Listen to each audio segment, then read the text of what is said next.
Hello, it's Red again. Are you having a good day?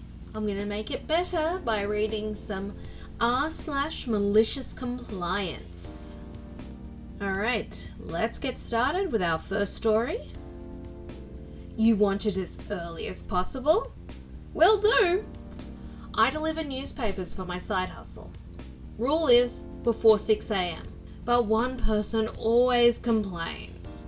They want their paper as early as possible, like the second it rolls off the printing press. It should be in their mailbox within 3 seconds. Not gonna happen. But I did rearrange my route so they got their paper as early as possible, with my supervisor's permission, as we were tired of the complaints. The problem? They had a dog. That's how they were so aware of their delivery time. So now, instead of the dog barking his head off at like 5:45 a.m. or so, he's barking his head off at 2 a.m. or 2:15 a.m. when I was delivering. They started complaining about too early, and I reminded them that they asked for as early as possible and continued to do so.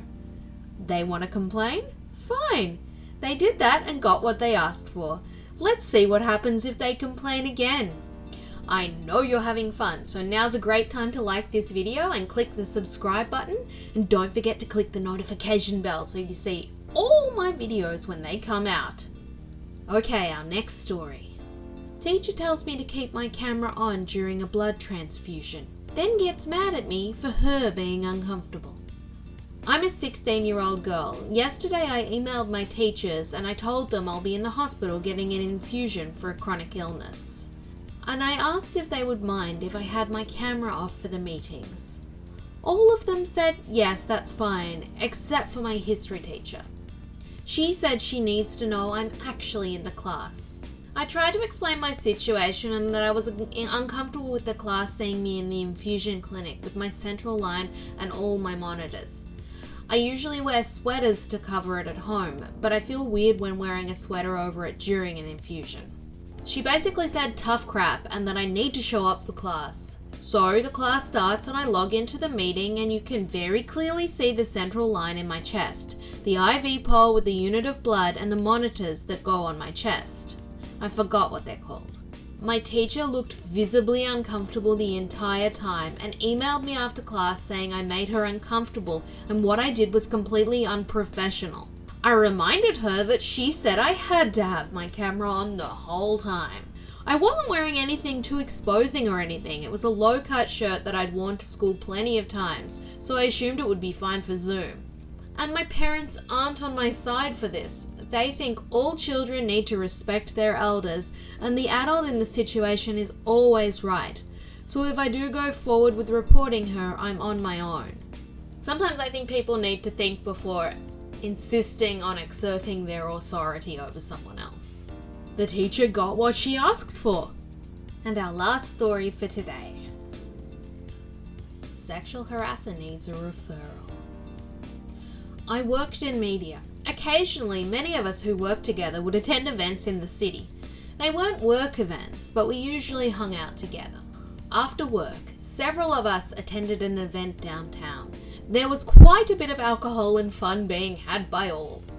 I happened to hear Skipper, the local sales manager, who was pretty drunk, tell Joan, who was bisexual and had a girlfriend, that they should let him join them for a three-way. She laughed him off and went on with her evening. The next day I asked her about it and she told me he has asked her that several times, but she hadn't done anything about it since he was her boss. I mentioned this to Sue, another co-worker, and she said Skipper had told her that she would be really hot in bed if she would lose weight. She also didn't do anything about it since he was also her boss. Skipper is not my boss. Sparky, the general sales manager, is, but Sparky is also Skipper's boss. Sparky and Skipper are buddies. I mentioned to Sparky what happened. He tells me it wasn't a work event, Skipper didn't mean anything about it, and they were just having fun, etc. The usual cover-up crap. I decide to mention it to the head of HR. 2 days later, Skipper was given the option to resign or be fired. He chose to resign. I'm still annoyed by this, but it was the mid-90s. I mentioned to Sparky that he should have been straight out fired, but he told me that they wanted him to be able to find another job, especially since he's married and has small children. I'm told specifically by Sparky that if anyone calls and asks about Skipper, that our company policy is just to verify that he'd worked there and to point them to HR. Now the fun part. 2 weeks later, I receive a call from a general sales manager from a different media company. He says Skipper has applied there and put down Sparky as his reference. I wonder if Sparky would have followed company policy. But he couldn't get a hold of him. He figured that the local sales managers usually work closely with someone in my position and wonders if I could give him a reference. My brain takes a moment to implode. After a shortish pause, I tell him in the most you know what I mean voice ever. I would love to tell you how I personally feel about Skipper and why he left his position here, but unfortunately, our policy is to only tell you that he was employed here and you should contact HR for any additional information. He responds that he totally understands and thanks me for my time.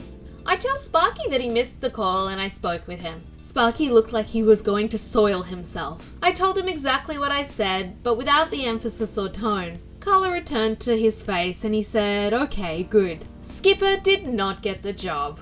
I'm sure he eventually got one, but I was very pleased that I hopefully made it a little harder for him. I hope you all enjoyed that r/malicious compliance. Read by me, Red. If you did, please give it a like and please subscribe to my channel. Thanks so much for watching. Have a great day, guys.